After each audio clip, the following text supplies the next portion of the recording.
Assalaamu calaykum. Waxaan ahay Qaasim Maxamed. Ku soo dhawow muuqaal cusub. Waxaa jira 3 shay oo aad ugu muhiimsan nafteena inay aqbasho si ay uga badbaado xanuunada nafsiga ah oo ay ku beeraan. Qof kasta uma qalbi wanaagsana sidaada oo kale. Aqbal in qof kasta uusan u qalbi wanaagsanayn sidaada oo kale.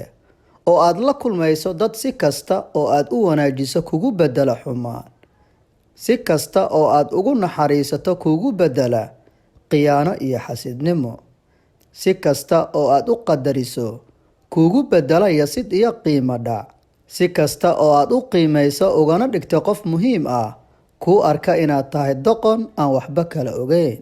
Taasina waa iska caadi, waayo waa qayb ka mid ah nolosha dabeecadaheeda. Sidaasi darteed ayay kugu muhiimsan tahay inaad aqbasho in qof kasta uusan u qalbi wanaagsanayn sidaada oo kale.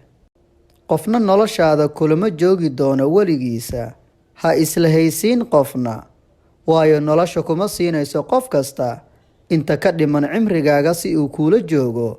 Oo isweydii imise qof oo aad jeclayd inay la jirkaaga ahaadaan balse noloshaada ka faaruqay, sida kuwa dhintay, kuwa kaa tagay, ama kuwa ku jaray.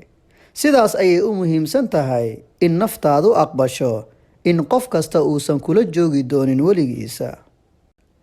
Dadku kuma aaminayaan ilaa adigu aad ka aaminto naftaada. Dadku waxay naftaada u aqbalayaan hadba sidaad adiga uga dhigto, oo haddii aad liiddo naftaada, dadkuna way liidayaan.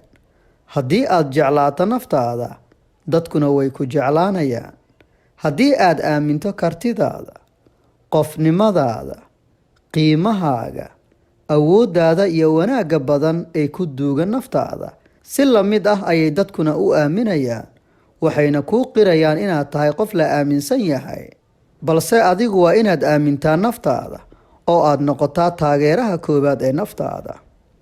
Ugu dambeyn, nafteenna waxay aqbasho uma keenaan dhaawac iyo qalbi xanuun badan, halka filashadeenna ay u horseedo nafteenna in xabsi ay u gasho dhacdooyinka iyo ficilada aan wanaagsanayn oo aan kala kulanno dadka qaar. Hagaag, inta aan goordhow ku kulmi doono muuqaalka soo socdana waxaan ku leeyahay aqbal waxa aad neceb tahay si aad u gaarto waxa aad doonayso. Aad ayaadna ugu mahadsan tahay daawashada muuqaalkan. Mahadsanid.